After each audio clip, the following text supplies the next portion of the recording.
Hello. Hope all is well. I got a message that you wanted a bass lesson, and I figured, we could do that. Not sure where to start from here. I know you were asking for like an intro kind of thing. So, I mean, basically, it makes you, not to be punny or anything. This is the same as a guitar in a lot of ways, but there's a couple crucial differences that will make it easier. So one thing is to know is that it's the same as a guitar, which is a lot of times who you end up playing with a lot when you play the bass. So all our four strings here are the same on this instrument as on a guitar, as in like what's the top string, second, third, and fourth from the top. Okay, that's E, A, D, and G. Okay.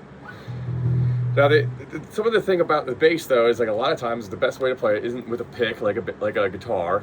Although there's a lot of people that play guitar with their fingers, and bass is more of the fingered instrument. Now, you could use a pick on it depending on what you want to do, but more people favor the sound and playing a bass without the pick. But then there are some people that just buck that whole thing, and then there's a whole lot of people that don't even want to do either. They just want to go whoop and just smack it. Okay, so let's see here. I'm trying to think.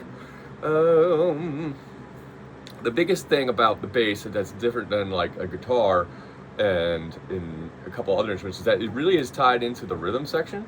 So the one thing that I always try and do, and it depends on what the style of music, but in my world, and I play a lot of blues and blues rock and roll, is that the bass is locked in with the drummer. So your idea is that a lot of the rhythm you're going to be doing is kind of what the bass drum and the snare are doing combined on the drums. So let's say we just had a simple drum beat like 1, 2, and bass, and snare, and bass, and snare, and 1, 2, 3, 4, and boom, boom, boom, boom, boom, boom, boom, boom. All right, now one thing is, like you'll notice when playing the bass, is that if you're doing it with your fingers, depending on what finger you use and where on the string you're hitting, it's going to get you a different sound. So now you can kind of experiment with these. I found a lot of times I use the thumb, even though I wouldn't say that's a very recommended technique for the bass. If you see me doing that, that doesn't mean you should do that. The main thing if you're going to do fingers is, a lot of bass players do this, and I stray from this because it's not because I don't think you should do it. It's because I don't really think about what I'm doing when I'm playing. I'm more thinking about what it is I'm going to play. So my technique's a little all over the place. So I apologize if I'm not necessarily always playing the correct way. But a lot of the way people do it is they take the bass and they usually have I don't know what your pickup selection is going to be like here, but a lot of times I'll find like one of these pickups, the higher one, and they rest their thumb on it. Okay. And then they get this little like jogging 2-finger thing with the pointer finger and middle finger. And I kind of feel like this pattern, you can either start with a middle finger, or go pointer finger, middle finger, whichever one feels like you're, like if you're right-handed, left-handed, kind of like you're, or footed, depending if you're running. Okay, so now the first thing I want to try and do is we're just going to go like start on the low E string and start getting the idea of some rhythm. So like before I was doing the drum beat, I want to try and get into that. So it's like a 1, 2, 3, 4, 1, 2, 2, check, 1, 2, 3, 4, 1, 2, 4, 1, 2, and 3, 4, and 1. So really we kind of focus on where the bass drum is, which is 1 and 3, 2 and 2. All right, so the thing I like to do, the first bass line is just we're gonna play the low E string, no frets. Okay, there's a little bit of muting going on that I'm doing when I'm doing this because I'll mute by closing the left hand. You can do that with also the right hand, but the trick is I'm gonna go 1, 2, 1, 2. When we get to 3, we're gonna go and 3, 1, 1, 1, 2, and 3, 4, and 1, 2, and 3, and 4, and 1, 2, and 3, and 4, and 1, 2, and 3, and 4, and 1, and 2, and 3, and 4, and 1, 2, and 3, and 4. Notice it sounded different. 2, and 3, and 4. Notice it sounded different as soon as I changed from. That sounds totally different. I mean, it does to me at least. It may not sound that totally different through the speakers you're hearing it through, but has a different sound. So anyway, so I just want to focus on that. The idea is that we're listening to a drummer going boom, catch, boom, catch, boom, catch, boom, catch. 1 and 2 and 3 and 4 and 1 and 2 and 3 and 4. 2 and 4 is the snare, so you don't have to necessarily hit that. But if you were playing bass, you know, the slap style, you would actually be the drummer too. So you're going.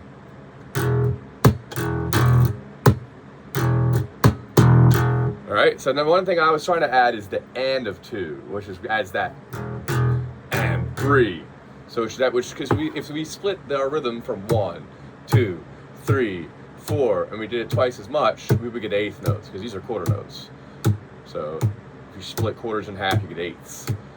1 and 2 and 3 and 4 and 1 and 2 and 3 and 4 and 1, 2 and 3 and 4. 1, 2, 3, 4. Now if we added that, the next one in would be like 1 and 2 and 3 and 4 and 1 and 2 and 3 and 4 and 1, 2 and 3 and 4, 1 and 2 and 3. And now the next thing I want you to do is after, let's say about 4 times, we're going to shift down a string and do the next thing on the open string and the next one. So every time I want the note to be short, I just touch the string very lightly. I'm not pushing it down to get a note. Just touch it lightly for mutes. Muting is very important with this instrument because of the fact that you're playing with the drum. You want to have a short attack for certain songs, especially, so that you can kind of fit in with the drum, because the drum usually goes doom, and it might have a little bit of resonance to it, but outside of that resonance, really, all you're really going to hear, especially in a musical context, is probably the initial attack of the drum, where it goes doom, and then it just dissipates. So that your bass kind of has to be like a drum in that same, it's like nice and short. That way you really make the rhythm kind of short. Now certain songs you can get open.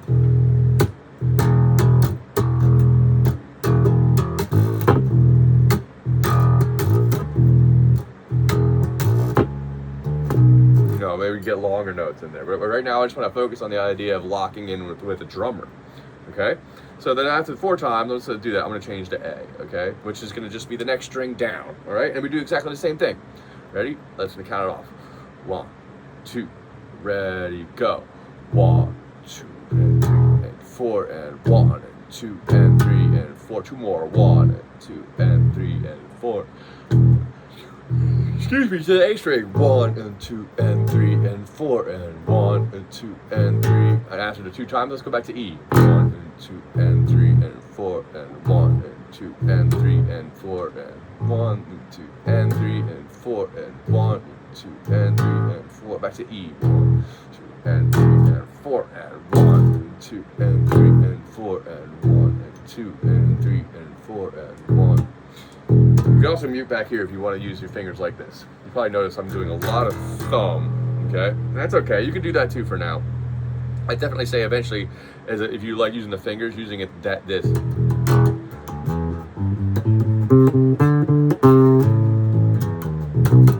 mean, a lot of times, I don't know, it is one thing I learned as I was playing guitar is that I really would watch a lot of people and watch their technique, specifically trying to tell, like, you know, where is his thumb staying there, or are they putting the fingers on this side and playing with the thumb instead?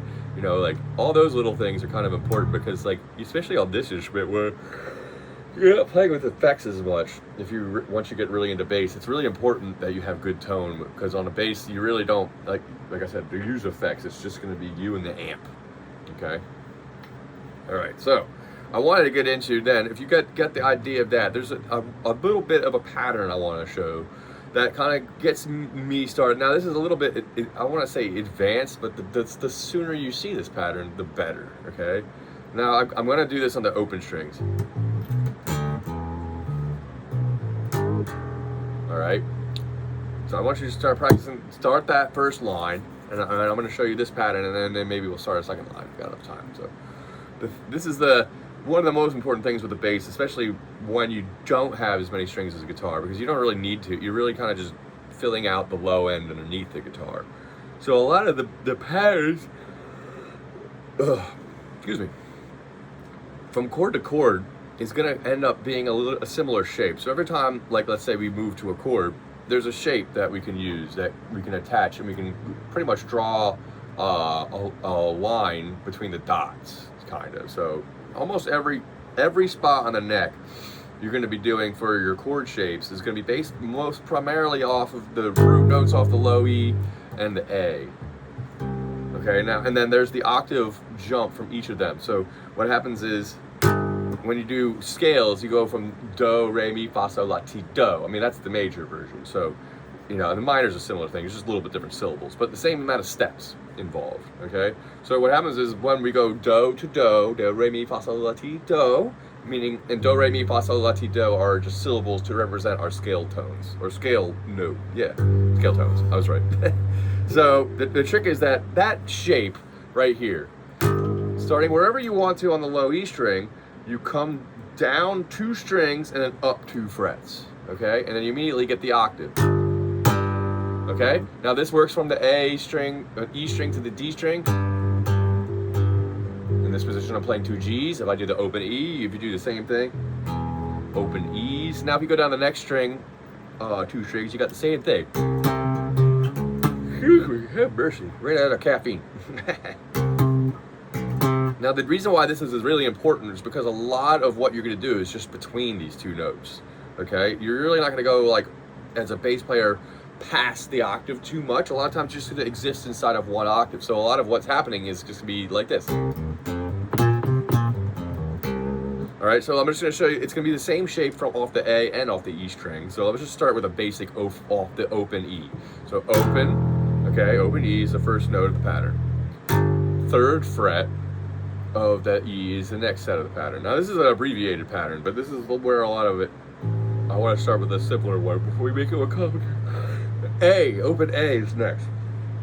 Okay, so 0, 3, 0, 2, and then 0, 2 again on the next string. Okay? Alright, so now, depending on what chord you're on, you can do use the same pattern. Let's say, I'm going to move this from E to G, because I find it easier to, instead of using the open strings, it's easier for me to hold them, because it feels like I have more control. So, especially for me not being a bespoke bass player necessarily. Alright, so now I'm going to move that to...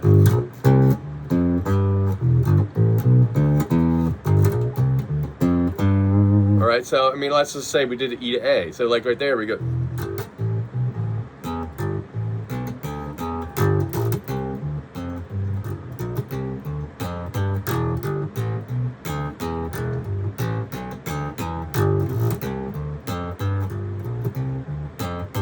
Okay?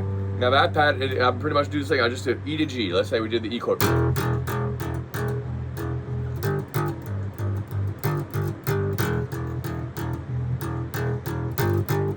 Now, I remember who this lesson is for. I think we did Lowrider. So this is kind of off this pattern, all right? So all this pattern moves up. Every spot on the string. You can even do, I did whole steps there. I'm going from dot to dot. But you can do it in between, too. It won't be as musical, necessarily, depending on where you are and what you have in your mind. But it's pretty much like the way I'm saying is that every single chord can be treated the same. And then that way you can kind of like work with a smaller pattern, and I just pretty much give you a 6-note pattern. 2 for string, 2, 3, 4, 5, 6, 1, 2, 3, 4, 5.